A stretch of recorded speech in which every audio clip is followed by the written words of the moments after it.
शामली जनपद के झिंझाना थाना क्षेत्र के गांव भाऊखेड़ा निवासी एक परिवार ने अपने इकलौते बेटे को बहला फुसलाकर ले जाने और उसके कथित धर्मांतरण का आरोप लगाते हुए न्याय की गुहार लगाई है।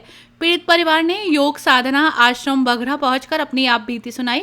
स्वामी यशवीर महाराज ने मामले की निष्पक्ष जांच कर कार्रवाई की मांग करते हुए चेतावनी दी कि यदि पुलिस ने उचित कदम नहीं उठाए तो आंदोलन किया जाएगा। परिवार का आरोप है कि करीब 1.5 वर्ष पूर्व सहारनपुर जनपद की रहने वाली एक मुस्लिम युवती उनके बेटे को अपने साथ ले गई। उनका कहना है कि इसके बाद से युवक घर वापस नहीं लौटा। परिजनों के अनुसार उन्हें फोन पर यह कहा गया था कि युवक का धर्म परिवर्तन करा दिया गया है, अब वो नमाज पढ़ता है। परिवार ने यह भी आरोप लगाया कि फोन पर उन्हें उनकी लगभग 30 बीघा जमीन संबंधित लोगों के नाम करने का दबाव बनाया जा रहा था। विरोध करने पर जान से मारने की धमकी दिए जाने का भी आरोप लगाया गया। इन आरोपों के चलते परिवार भय और तनाव में है। पीड़ित परिवार का कहना है कि उन्होंने पूरे मामले की शिकायत झिंझाना थाने में लिखित रूप से दी है, लेकिन अब तक उनकी तहरीर पर मुकदमा दर्ज नहीं हुआ। और इसे बेटा ना के, ना तो यो तेरा बेटा ना यो कोई हिंदू, तूने से बेदखल कर दिया। यो कोई इसका कोई घर नहीं रहा, ना इसका कोई धर्म रहा। अब तो मुसलमान बन गए हो, अब तो मैं जो हूँ वो रहेगा। नमाज पढ़े, अगला मेरे कहने से सब कुछ करे, तो अब इस वहम में न रही हो कि तेरे पास आगा। योग साधना आश्रम बघरा के पीठाधीश्वर स्वामी यशवीर महाराज ने पुलिस प्रशासन से पूरे प्रकरण की निष्पक्ष जांच कराने की मांग की है। उन्होंने कहा कि यदि जांच में लगाए गए आरोप सही पाए गए तो संबंधित लोगों के खिलाफ कानून के अनुसार कड़ी कार्रवाई की जानी चाहिए। जनपद शामली के ग्राम भाऊखेड़ा का रहने वाला एक राजपूत समाज का परिवार आज आश्रम में आया और उन्होंने बताया कि आयुष मलिक की शैली में ही हमारे इकलौते बेटे को ननौता की एक मुस्लिम लड़की ने अपने लव जिहाद में फंसा करके उसको अपने शिकंजे में कर लिया और उस लड़के को अपने साथ लेकर के कहीं गोपनीय स्थान पर रहने लगी।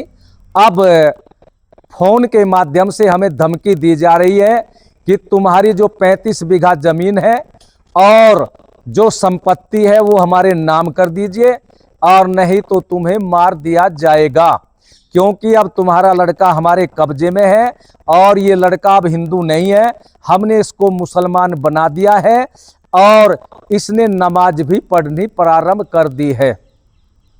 मेरा शामली पुलिस कप्तान साहब से कहना है कि इस विषय को अपने संज्ञान में ले, क्योंकि अभी तक इनकी तहरीर थाने में नहीं चढ़ाई गई है। इन्होंने कई बार थानों के चक्कर लगाए, तो इस विषय को गंभीरता से लेते हुए निष्पक्ष जांच करके सारे अपराधियों को पकड़ करके धर्मांतरण आदि धाराओं में उनको जेल में डाला जाए और यदि कोई कार्रवाई नहीं होती तो हम हिंदू समाज को लेकर के शीघ्र ही उस मुस्लिम लड़की के परिवार के मकान के सामने धरना प्रदर्शन करेंगे और हमारा धरना जब तक जारी रहेगा जब तक मुस्लिम लड़की और उसका परिवार संबंधित धाराओं में गिरफ्तार होकर के जेल में नहीं जाता।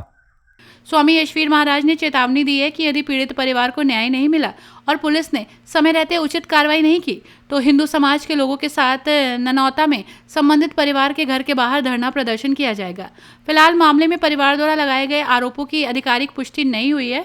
पुलिस की ओर से जांच और कार्रवाई की प्रक्रिया पर विस्तृत जानकारी सामने आना अभी बाकी है। मेरा डोली जी, बच्चे का मामला है, आपके बेटे का धर्म परिवर्तन करा दिया किसी मुस्लिम युवती ने। हाँ जी, कब से चल रहा है? 1.5 साल से चल रहा है ये। और क्या नाम का धमकी देती है, जायदाद की भी धमकी देती है और उसके परिवार वालों का सबका हाथ है। बुआ का भी है, फुप्पा का भी है, माँ का भी है, बहनों का भी है और जो यार दोस्त है उनका भी हाथ है। लड़की की सहेलियों का भी हाथ है। लड़की कहाँ की रहने वाली? लड़की ननौते की रहने वाली है और धमकी देती है जायदाद की भी। अच्छा, लड़के का लड़की का संपर्क कैसे हुआ था?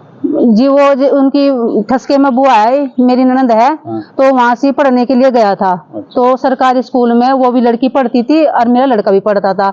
लड़की थी 9वीं क्लास में और लड़का था 11वीं क्लास में। तो उसने अपने प्रेम जाल में फंसाया है लड़का, लेकिन वो लड़के तो प्रेम कुछ नहीं करती, वशीकरण कर रखा, तग्गे तबीज बंधवा रखे। जिसमें जो मेरे भतीजे हैं उन्होंने मुझे खुद बताया, क्योंकि लड़के के पैरों में तबीज भी देखे हैं, तग्गे भी देखे हैं बंधे हुए मेरे भतीजों ने। और जो तो मेरे भतीजों ने काटना चाहा तबीज तग्गे, तो वो वहां होता मतलब भाग गया, उसे कुछ महसूस होया तो उसने पैरों में था, दोनों पैरों में उसके तबीज तग्गे भी थे। और उसने मुझे धमकी भी दी कि मैंने तेरा लड़का मुसलमान बना दिया, मस्जिद में जाता है, नमाज पढ़ता है और ये मुसलमान बन गया, अभी हिंदू नहीं है, तेरा बेटा नहीं है।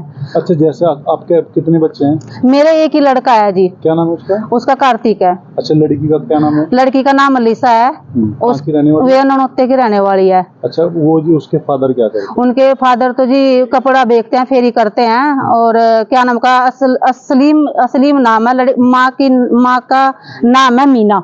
लड़की की माँ का नाम मीना है और उसके पिता का नाम है असलम। अच्छा, जैसे आपके साथ ये हुआ 1.5 साल पहले, आपको पता चला होगा, तो आपने पुलिस में शिकायत की थी? हमने सारी जगह करी जी, लेकिन लड़का हमने रिपोर्ट जैसा लड़के पकड़े गए, लड़की को तक हमने लड़की समझाई, लेकिन उन्होंने लड़की समझाई नहीं। उन्होंने लड़की दोबारा अपने घर से निकाली और लड़के को फोन कर मेरे घर से ही लड़की ने खुद बुलाया और मुझको धमकी दी कि लड़की ने खुद अपने मुंह से कहा कि मेरे घर वालों ने मुझे लिखा है, मेरे घर वालों ने कहा है अख्तर ने ऐसा कदम उठाती जिससे लड़का अपने उस माजत था, तो ने अच्छा कदम नहीं उठाया। और क्या नाम होगा, ऐसा कदम उठाती जो लड़का अपने कब्जे में ही हो जा और लड़के की जायदाद सब हमारे कब्जे में आ जा। अच्छा, जिस तरीके से आपने शिकायत कहाँ पे की? शिकायत तो हमने जी जिंजाने में भी, थाने में भी करी जी, और क्या नाम है कि ऊन में भी करी जी। हमने बहुत जगह गए हम, लेकिन हमें कोई सहायता, कोई मदद नहीं मिली। अच्छा, जैसे यशवी सिंह महाराज जी के पास गए, ऐसा ही सेम कंडीशन में अभी आयुष मलिक का मामला शांत हुआ, तो क्या मानते हैं कि आपको न्याय मिल पाएगा? हाँ, हमें न्याय मिलेगा, क्योंकि जी वो आयुष मलिक के माँ बाप को न्याय मिला तो हमारा बेटा भी घर आएगा। हमें महाराज जी तो पूरी उम्मीद है कि हमारा बेटे को भी वापस लाएंगे। अच्छा, जैसे बेटे वो धमकी दे रही है, मुझे खूब धमकी दे रही, सड़ी गाली भी देती है, मेरे को बहुत गंदी गाली देती है। मेरे पर रिकॉर्डिंग भी है। लड़की जब वो मुझसे कह रही है कि तेरा लड़का नहीं रहा है, ये मेरा आदमी है, अब ये तेरा बेटा नहीं है और ये मुसलमान बन गया है और ये नमाज भी पढ़ता है, मेरे कहने से सब कुछ करता है, मेरे जो मैं कहती हूँ वही करता है। अच्छा, आपका बेटा आपसे बात कर पाता है फोन पर? नहीं, अब वो मेरे से पहले शुरू में बात करी मेरे बेटे ने, लेकिन वो मेरे बेटे तभी मेरी बात नहीं करने देती, मुझे बहुत गंदी धमकी देवा, मेरे बेटे को मारने की भी धमकी देवा है। अगर मैं जो बात करूंगी तो मैं उनका तेरे बेटे को भी मार दूंगी और खुद भी जार खा लूंगी। कितने दिन हो गए बात करोगे? अब तो कम से कम 1.5 महीना हो गया, मुझे कोई बिल्कुल भी बात नहीं करने देती। लेकिन मैंने एक दिन करा तो मैंने कहा मेरे लड़के से मेरी बात करवा दे, लेकिन वो बात नहीं करने देती मेरे लड़के के साथ। तो क्या लगता है आपको, क्या होगा? मुझे बस उम्मीद है यही है कि मुझे भी न्याय मिलेगा, जिस तरह आयुष मलिक के माँ बाप को मिला, मुझे भी मेरा बेटा घर आएगा। मुझे महाराज जी तो पूरी उम्मीद है और पूरी आस है कि मेरा बेटा घर महाराज जी जरूर ले आवेंगे। अपनी राय कमेंट में जरूर बताइए और ऐसी ही बड़ी खबरों के लिए रॉयल बुलेटिन को लाइक, शेयर और सब्सक्राइब करना न भूलें।